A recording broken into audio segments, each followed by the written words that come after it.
Esports today may seem different from your average Sunday football game, but in reality, many of the concepts are the same. Just like how your favorite sports team practices their position for an absurd amount of time almost daily to get as close to perfection as possible, esports players do the same thing.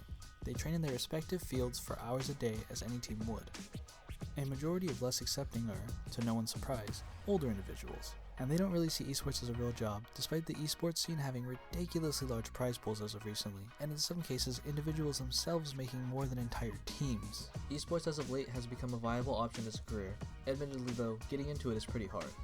There is a common misconception that video games are just pressing buttons and that anyone could be just as good as the pros. And although getting the basics of most games is pretty easy, and anyone can get the hang of it if they played long enough, learning all the ins and outs as well as any little tricks is where it starts to get complicated.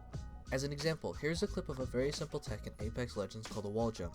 A wall jump is simply running up to a wall, starting a wall climb, and then almost immediately jumping off to keep the momentum of climbing, thus making the jump more than twice as far as a normal jump. The wall jump is a very simple and very useful technique that can give a lot of mobility to a player if done and used correctly, but can also hinder and cripple a player's mobility if done incorrectly.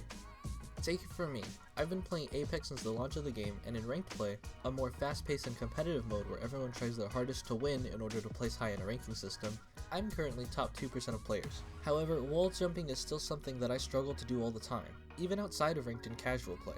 But once mastered, it can lead to improving your skills as a player, making you better at the game, which is something all casual players hope for, and what all who hope to make it into esports strive for. Some countries have already fully accepted esports as a legitimate major league sport. In Korea, they take esports as seriously as diehard sports fans take football in the US.